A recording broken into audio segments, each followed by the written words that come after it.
মেহেরপুরে আশঙ্কাজনক হারে বেড়েছে অপমৃত্যুর ঘটনা। চলতি বছরের মাত্র ৫ মাসে মারা গেছেন ৭০ জন, যার মধ্যে রয়েছে আত্মহত্যা, সড়ক দুর্ঘটনা এবং পানিতে ডোবাজনিত মৃত্যু। বিষয়টি নিয়ে উদ্বিগ্ন স্থানীয় প্রশাসন। রাব্বি আহমদের রিপোর্ট, জানাচ্ছেন সিরাজুমনির শুভ। চলতি বছরের শুরু থেকেই মেহেরপুর জেলায় আশঙ্কাজনক হারে বেড়েছে অপমৃত্যুর ঘটনা। জানুয়ারি থেকে মে মাসের ১০ তারিখ পর্যন্ত জেলায় অন্তত ৭০টি অপমৃত্যুর ঘটনা ঘটেছে।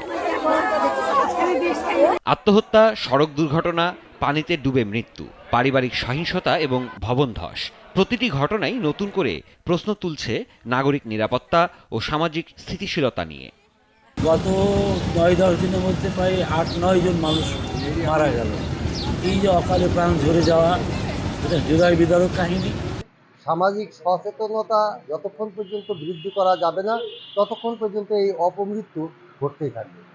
আত্মহত্যার জন্য যেটা বলবো যে পারিবারিক অস্থিরতা, পারিবারিক কলহ ইত্যাদি এগুলো খুব বেশি আকারে এখন দেখা দিয়েছে। ছেলেদের যে অপান্তীয় চাওয়া পাওয়া, এই চাওয়া পাওয়া মেটাতে না পারার কারণে অনেকে বলছে একটা মোবাইল কিনে দাও, অনেকে বলছে মোটরসাইকেল কিনে দাও, না দিলে আত্মহত্যা করব, মারা যাব।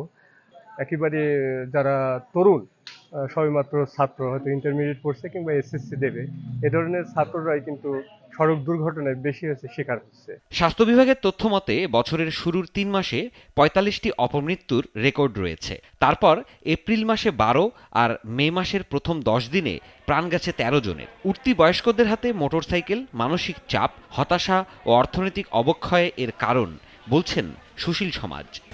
পারিবারিক কারণে, সামাজিক কারণে, রাষ্ট্রীয় কারণে হতে পারে।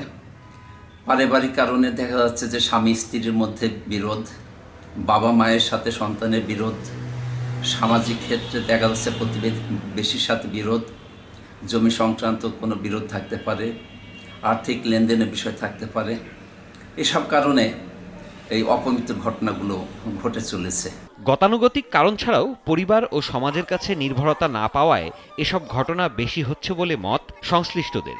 গত জানুয়ারি থেকে প্রায় ৭০ জন অপমৃত্যু হয়েছে। এর ভিতরে আসলে এই অপমৃত্যুগুলোর ভিতরে আমরা যেগুলো পাচ্ছি সেটা রোড অ্যাক্সিডেন্ট, বিভিন্ন পারিবারিক কলহের কারণে অশান্তি, অনেকে সুইসাইড, পানিতে ডুবে মারা যাওয়া, অন্যান্য অনেক কিছু আছে। ঠিক আছে, অপমৃত্যু ঠেকাতে সড়কে নিরাপত্তা জোরদার, মানসিক স্বাস্থ্য সেবা প্রসার এবং সচেতনতামূলক কার্যক্রম বাড়ানো হচ্ছে বলে জানান প্রশাসনের এই কর্মকর্তা।